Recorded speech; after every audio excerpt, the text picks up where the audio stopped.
سلام كبرات تخاتلتي AN ميديا كمي تغنيو كاب تاريخاويت مأخر السحبات دياسبورا زخونات كتما بولونيا عدد اليان كوينة حد شار استحزالكم زقرب فيلمون يماني نايلو معانتي عرستنا بزعبا كوينات أمونغو حقن بروباغاندا يتبل نايزار استما بقسخا عبزغنيات كنكاتتلهم زيزانحنا ኣብ መንጎ ኢትዮጵያን ኤርትራን ክኸይድ ዝጸንሐ ምምልላስ ግብረ መልሲ ዘለዎ ብሸነኽ ኤርትራ መጥቃዕቲ ብሸነኽ ኢትዮጵያ ናብ ኩናት ዝዕድም ሃዋህው ኢና በፂሒና እዚ ከዓ ኣዝዩ ዘሕዝን ስለምንታይ ኣብ ዝናህና ዘመን ብዛዕባ ልምዓትን ምዕባለን ብልጽግናን ክንዛረብ ዝግባአና ብልጽግና ፓርቲ እምበር ብዛዕባ ብልጽግና ዝበሃል ኣመር ክንዛረብ ዘይምብቃዕና ኣዝዩ يحزن نحنا دحرنا صنس تولدنا بولقي 1995 توليده ازي كوينات ابوتاتنا بحوغتاتنا اياتاتنا زحلفو مخا بزح مكره زحلفلنا ابنهانا ولده وين كنصلالو بمخالو ناب حقي زحزنيو ناي كلهنا حلفنتي خا بفقرن سلامن بطرنف زخونه حدنت هاجراو فقرن كنمكوتو مالتيو نزار استي كمأتوي بخلتنا عشت قصتات كجمرو يفتو حدا لاتيناوي بهيل وي زربا خوينو سيفيس باتشم بارابيلو ميزبل إذا خاء نسلام من تدليخا نقوينات تدالو خنبلو نخدينا اتخال ايا الزراربا خاء كافتم عبيت الزبهالوني عالمنا بزعبا استراتيجي نايكوينات كدي زحاسبه ويزتمارامره كارل فون كلاوزفيت زبحال جرمناوي ناي 19 خفل زمنيو افتاناتو فون كريغ تبحال وي بزعبا كوينات تبل مصحفو كافتا حاد عابي امر زسفرنتايو كوينات مقصلتي ناي بوليتيكا وي مقصلتا ناي بوليتيكا بخالق ميلا يزبلو سلازي معاسي خاب كوينات تبصح انترايلنا اتم امونغو خلته دليتات زو وي كلته بحاجتات كلتا هاجرات كلتا سبات كلتا تكالات كلتا وغانات كخونو خؤل مالتي اتناتهم دليتاتات مزيك قرارب مزغاراچو كونفليكت سلازي غريچت مزهلو زيهم كلتا دليتات بسلاماون بالمعاتاون بقطباون بكل ميلاتات مزيك قال اتموداتات ارزي بكوينات اتزلعل ناي كونفليكت وي ناي غريچت أفاتها تحي مالتي سلازي مقاصلتا ناي بوليتيكا بخالق ميلا إلي ديغولص مالتي سلمنتاي نزي مغلصيتات وي تأسسات زقربه زلهو ازي سن حساب ناي بوليتيكال فيلوزوفي ناي معراب عالمي اب معراب عالم اب حيل ميزان زتمركوسه نسلام بحيل زبل امر زحسب وي مأخذ زغبري أبزقنيات وين بمرحنة أمريكان ترأستبهلنا له دونالد ترامب بخاب زبالو حدا أمر سلام بحيل خنم صينا زبلي مالتي نزع عينة التحساسبة نحنا بمرعامنا أمخا إثيوبيا كبحانتي زخانة معرباوي تهاجر أمناي مجزأتها سنة حساب عينة بمذهب مالتيو نسلام وين لمعات بحيلي كتبهك بمبقعة حانت ناي جزءاتاويت حيلي طباي زلوا خويني اتقرب اذا خا ناي لوم طباي طرح يكونن كاب غزي مناليخ جميركا ناي تشعو انجليزاوينن فرنساوينن دغف بمركاب از كله كلل صومال كلل اوغادين ندوب كسابጫፍ كينيا الكمالتيو از كله كلل عفار مالتيو اب اوان مناليخ زسفحفحي مالتي تاريخاويت ኢትዮጵያ تبهالسي نزلو مع امحارا ጎጃም ወሎ شوا زبحال طرح يزطرنف نيرو سلازي لعل 3-4 غزي خسفح زخالت ازي مغزاتاوي اتحساسبا ناي امبرياليزم وي ناي حصينت اتحساسبا سلا ناتوم زغبري مالتيو ناي ኢትዮጵያ ዝተፈራለዩ ኤሊታት ወይ አርካናት ካ ነዚ ስነ ሐሳብ بدحري مناليخ أبوان هاي السلاسية دحريو دارج بدحريو هودك أب هودك زبها لفنتي ناي بحو حز مرح زنبرة كابتي سنة 4 نيو بواقع مالتي حج خا بزناي لومي قداماي مينستر هون قدمي زنبرة نبر هاجر بريسيدنت نايت هاجر بريسيدنت كنريت نحنا مالتي تشم مالتي زي عينات تعسسبا أزيو أصقاميو نختقيرو مالتي سلمنتاي كالا عينت معبالة كالا عينت بلصقنا كالا عينت لمعات كترق لك اتي alternative اتي opportunity cost زبلو أبسنا عطبا ويكا اتي كالا عماراتي يواز مهانو نختفلت مالتي إثيوبيا خا ولا ناي 3,000 عام تاريخ لنا انتبولو بمتأنتي زخدوا تاريخ كمتي جنرال سبعات افريم اب حدا غزي زستبحللو مالتي 3,000 عام عوصيركاس سلمنتاي دايخا خافتن دخلت هاجرات تحسب سلمنتاي دايخا مستن دحيرن استفتر هاجرات وين بزخونه ملكع ክትቀራረብን ክትወዳደርን ዘይትኽእል ስለዚ ካብkom እሲ ሓደ ክፍለ ዘመን ኣለኒ ምባል ይሓይሽ ማለት እዩ ስለምንታይ ዝሕፍር ማለት እዩ ነው ኣብ ከምዚ ኩነታት ክትወድቕ ግን እቲ opportunity cost እቲ ካልእ ኣማራፂ ዝሓሸ ዝበሃል ስለ ዘይጠዓምዎ እቲ እንኮ ሜላናቶም ገቢጥካ ኣፈራሪኻ ናይ ካልኦት ብምምናይ ዘይናትካ ብምሓዝ እዩ እቲ ስልቲ ናቶም ማለት እዩ እዚ ስልቲ ግን ተዓዊት ይፈልጥኒ ኩሉ ግዜ ንኢትዮጵያ ኣብ ሓውሲ ሓደጋ ክትወድቕ ኮላ ከም ናይ ውሽጣዊ ደገፍ ነቲ ናይ ውሽጢ ሃገር ደገፍ ኮምፓክት ኣብ ምግባር ፀላኢ ፈጢርካ ናብ ደገ ብምግባር ነቲ ዘለካ ኤክስተርናላይዜሽን ትገብሮ ማለት እዩ ስለዚ ናብ ደገ ተውፅኦ ማለት እዩ ስለዚ እዚ ሜላኻ ይጥቀምሉ እዮም እንተስተብሂልናሉ ዝተፈላለዩ ኤሊት ናይ ኣምሓራ ኮነ ናይ ትግራይ ኣብ ከምዚ ኩነታት ሓደ ይሓሳቦም ኣብዚኣ እዮም ድሰምሩ ኣብ ኩሉ ኣይሰማምዑን እዮም ብዛዕባ ናይ ኤርትራ ጉዳይ ብዛዕባ ባሕሪ ክበሃል ከሎ ግን እታ ድሰማምዑላ ውሽጦም እያ ማለት እዩ እዚ ሕጂ ኣብ መንጎቲ ኤሊትን እቲ ሕብረተሰብን ከዓ ክንፈልዩ ይግባእ ማለት እዩ ስለዚ ኣብ ከምዚ ኩነታት እንታይ ዓይነት ግብረ መልሲ እንታይ ዓይነት ኣተሓሳስባ ክህልወና ዝኽእል ኣነ በቲ ንእሽተይ ሓሳበይ ክህቦ ዝኽእል ዝርቡሽ ድኾነ ወይ ከዓ ኣዝዩ ጫውጫው ዝኾነ ግብረ መልስታት ምሃብ ኣድላይ ኣይኮነን ንዝወፀ ዘረባ ንዝወፀ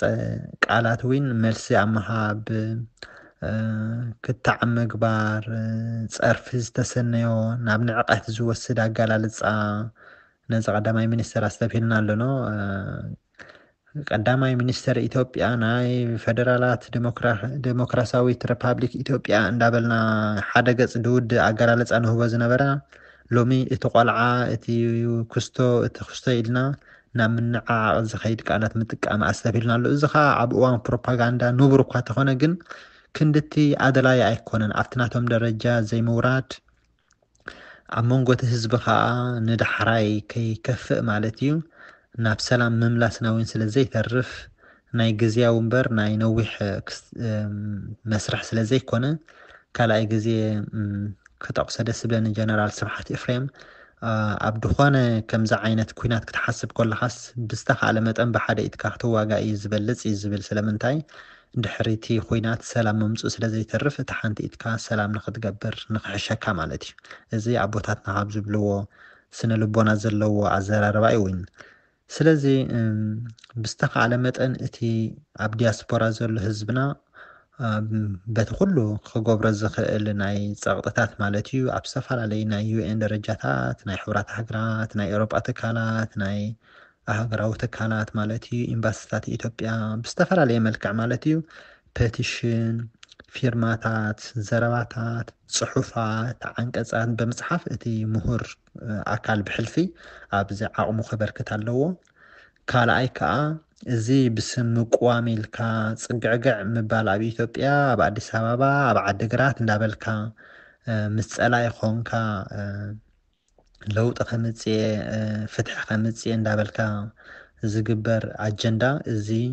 ኣብ ጎኒ ፀላኢ ምዃን ሃገራዊ ክድዓትን ሃገራዊ ጥልመትን ስለ ዝኾነ ኣፍታት መጽእ ኤርትራዊን ብገበን ዝሕትት ምዃኑ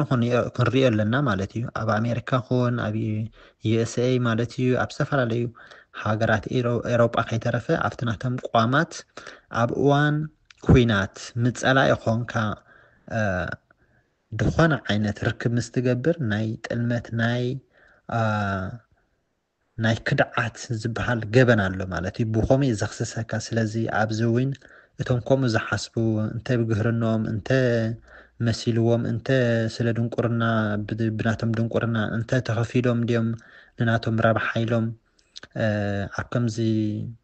ኣትዮም ዘለዉ ማለት እዩ ኣብ ኢትዮጵያ ኸውንካ ሎሚ ለውጢ ከገብር እየ ምባል ናብ ጥልመት ምዃኑ ናይ ሓደጋ ምዃኑ ናይ ክድዓት ምዃኑ ክፈልጡ ይግባእ ማለት እዩ ስለምንታይ ኣብ ከምዚ ደረጃ በፂሕኻ ብዛዕባ ሃገርን ብዛዕባ ልእላውነት ኢና ንዛረብ ዘለና ማለት እዩ ብዘይ የገድስ እንታይ ተሓስብ ኣብ ኤርትራ ዘሎ ስርዓት ኣብ ኤርትራ ዘሎ ትካላት ኣብ ኤርትራ ዘሎ ውሽጣዊ ጉዳያት ሽሕ ግዜ ተቃወሞ ኣብዚ ግን ብዛዕባ ውሽጣውን ደጋውን ልእላውነት ናይ ሓደ ሃገር ኢና ንዛረብ ዘለና እዚ ኸ ዘይትንከፍ እዩ ማለት እዩ ኣብ ዝኾነ ፖለቲካል ፊሎዞፊ ኣዘራርባ ማለት እዩ ካብቲ ሓደ ጠባይ ወይ መግለፂ ናይ ልእላውነት እቲ ዘይ መቃቀል ኢንዲቪዚብል ዝበሃል ጠባይ እዩ ማለት እዩ ልእላውነት ከም ሓደ ኣናባበራ ወይ ህላወ ናይ ሓደ መንግስቲ ንሕሰቦ ማለት እዩ ኖ ሰባት ክነብሩ ተኮይኖም ህላወ ኣለዎም ወይ ነፍሲ ኣለዎም ኖ ወይ ሰውል ኣለዎም ንብል ማለት እዩ ሓደ ስርዓተ መንግስቲ ሓደ ህዝቢ ሓደ ሜረትካ እዚኦም እዮም ንሓደ ሃገር ክውን ዘግብርዎ ሜረት ህዝቢ ልእላውነት ማለት እዩ እዚ ልእላውነት እቲ ናቱ ነፍሲ ማለት እዩ እቲ ናቱ ሰውነት ወይ እቲ ናቱ እንታይ በሃል ማለት እዩ ሰውል እዩ ዝኸውን ዘሎ ስለዚ ነዚ ነባር ዝኾነ ኣናባብራ ናይ ሓደ ህዝቢ ጠቕላላ ዘይምቀል ዘይሽረፍ እዩ ማለት እዩ ስለዚ ኣብ ከምዚ ኣዝዩ ክብ ዝበለ ንቕሓትን መረዳእታን ከልዎና ጽቡቕ ኮይኑ ስምዓኒ ብውሽጢ ሃገር ካብቲ ቁርብ ተስፋ ዝገበር ኩሉ ማለት እዩ ብሚኒስትሪ ወፃኢ ብሚኒስትሪ ዜና ብሕልፊ ጽቡቕን ጽፉፉን ሓፂርን ግን ከዓ ብቑዕ ዝኾነ ግብረ መልሲ ይወሃበሎ ካብኡ ንላዕሊ ክብ ዝበለ ከዓ ብደረጃ ኤምባሲታትን ብደረጃ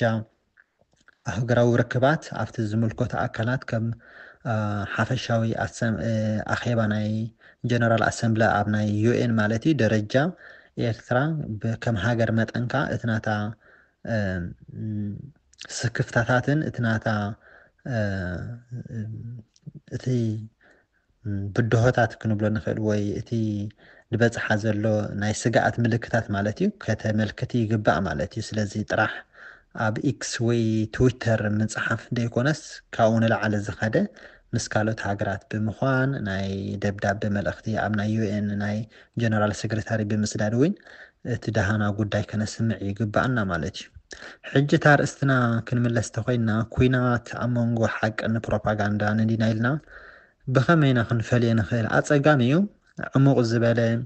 ናይ እዝን ቁፅፅርን ሓበሬታ ስለዘይብልና እዝን ክንብል ኣይንኽእል ኢና ግን ኢትዮጵያ ኣብዚ እዋን ዘላቶ ሽግር ኣብ ምውዳቕ ሃገር ኣብ ደላቶ እዋን በቲ ብፋኖ በቲ ብናይ ትግራይ ጉዳያት በቲ ናይ ኦሮሞ ኩነታት ኣብ ተጋማሚዓትሉ ኣብ ዘላ ኩናት ብቑዕ ዝኾነ ኩናት ከተካይድ ኢልካ ትፅበዮ ነገር ኣይኮነን ከም ሓፈሻዊ ኣምር ማለት እዩ እዚ ማለት ግን ኣብ መንጎ ሳልሳይ ግዜ ንጀነራል ስብሓት እፍሬም ክጠቕሶ በርከ ካብቶም ዘድንቆም ሰብ ኣብ ዓለም እዩ ማለት እዩ ኣብ መንጎ ሪስክን ጣልዕን ወይ ጋምብሊን ዘሎ ፍልሊ ዘይምርዳእ እውን ክህሉ ስለ ዝኽእል ሪስክ ዓቂኖም ነዚ ክሓስብዎ እንተዝኽእሉ ከዋፆም ኣይክእልኒ ማለት እዩ በቲ ዘለዎ ኩነታት ግን እንተዳ ጣልዕ ዝኣምኑ ተኮይኖም ክወስድዎ እውን ስለ ዝኽእሉ ንሓፈሻዊ ምድላው ክህልወካ ንቡር ማለት እዩ ዝኾነ ሃገር ዝኾነ ሰራዊት ከዓ እቲ ሲናሪዝ ማለት እዩ ናይ ቀረባ ናይ ማእኸላይ ናይ ርሑቕ ሲናሪዝ ኢሉ እዩ እቲ ስትራቴጂ ይኹን እቲ ስልትታት ዝውጥን ማለት እዩ ስለዚ ኣብቲ ብሕልፊ ክልል ዓፋር ዝበሃል ብዙሕ ናይ ኣፅዋርን ናይ ሓይልታት ምትእኽኻብ ስለ ዝፍጠር ዘሎ ነዚ እንዳረኣኻ ትም ክትብል ኣይትኽእልን ኢኻ ስለዚ ኤርትራዊን ብውሽጢ ጉዳይ ኣብ ውሽጢ ሃገር ምድላዋትን ዝኾነ ነገር እገብሩ ከም ዘለውስ ክትግምቶ ትኽእል ኢኻ ማለት እዩ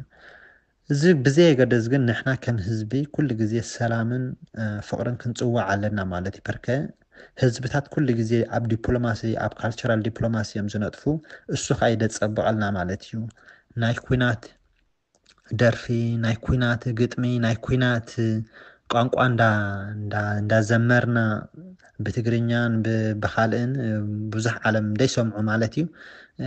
እንተዳ ተዘራሪብና ብዙሕ ዕዋት ኮይኑ ኣይሰምዓንን ኩሉ ግዜ ሰላም እንተጌርና ግን ኣብቲ ናይ ታሪክ መስርሕ ኣብቲ ሓቂና ዘለና ማለት እዩ ብዝተኻለ መጠን ከዓ ካብ ኢትዮጵያታት ኤሊት ዝበሃሉ ናይ ገበን ቃላት ማለት እዮም ዘይናትካ ምድላይ ወደብ ዓሰብና ህና ኢዶ ገለደ እዚ ኩሉ ዶኩሜንቴሽን ማለት እዩ ኣኪብና እቶም ብሕልፊ ፍልጠትን ትምህርትን ዘለዎም ነዛ ኣኪቦም ኩሉ ግዜ ክስነድን ክፅንዓን ግባእ ማለት እዩ ስለምንታይ ብከምዚ ታሪክ ኩሉ ግዜ ድምዘንን እንደስራሕን ማለት እዩ ስለዚ ብዘይ ምርባሽ ብዘይ የማን ፀጋም መንገዲ ከይሰሓሕትና ማለት እዩ ሃገራዊ ሓድነትናን ፍቅርን ክብ ምባል ተቋማይ ደጋፋይ ዘይኮነ ሎሚ ወይ ምስ ሃገርካ ኮንካ ምድጋፊ ማለት እዩ ወይ ከዓ ምስቲ ፀላኢ ኮንካ ምቋሚ ማለት እዩ ኣብ ውሽጢ ኤርትራ ጉዳይና ኩሉ ክንፈትሖን ክንላዘበሉን ንኽእል ኣርእስቲ ማለት እዩ ኣብ ዝሓለፈ ኣርእስታትን መደባትን ወይና ቀሪብና ኢና ኣብ ኤርትራ እንታይ ነገር ዘይሰርሕ እንታይ ነገር ክልወጥ እንታይ ነገር ክመሓየሽ ግብኦ ተባሂሉ ብዙሕ ብዙሕ ዘተን ዝርርብን ዝግበረ እዚ ግን ናህና ናይ ውሽጣዊ ጉዳይ እዩ ማለት እዩ ኣብዚ እዋን እዚ በዚ ዝኸይድ ዘሎ መስርሕ ግን ኣብ ኢትዮጵያ ኮንካ ወይ ምስ ኢትዮጵያ ኮንካ ለውጢ ከምፅእ ትብል ተኾንካ ግን እዚ ግን እቲ ናይ ሃገራዊ ክድዓትን ጥልመትን ብምዃኑ ገበን ምዃኑ እውን ብዝተፈላለዩ ኣብ ቅዋማት ከይተረፉ ዝሰፍሩ ጉዳያት ስለ ዝኾኑ ኣዝዩ ብልሕን ቁርብ ልቦናን ዘድልዮ ኣርእስቲ ኮይኑ ይስማዓኒ ካባኹም ፈሊጠ ካባኹም ተረዲእኒ ኮንኩን ዝብል ዘለኹ ግን በታ ዓቕመይ ርእይተይ ክህብ ስለ ዝደለኹ እየ ንስኹም እውን ብርእይታትን ሓሳባትን ከምቲ ድሮን ዝብሎ ማለት እዩ ብነቐፌታ እንተልዩ ከዓ ብነቐፌታ ክድብድቡናን ክትረግፅናን ትኽእል ኢኹም እቲ ዘገድስ ሓሳብን ፍልጠትናን ክብ ብምባል ናይ ሃገርና ፅቡቅ ድሌትን መፃኤን ምሕሳብ እዩ ማለት እዩ ብዝተረፈ ኣብ ካልእ ግዜ ብሰላም ክሳብ ንራኸብ ሰላም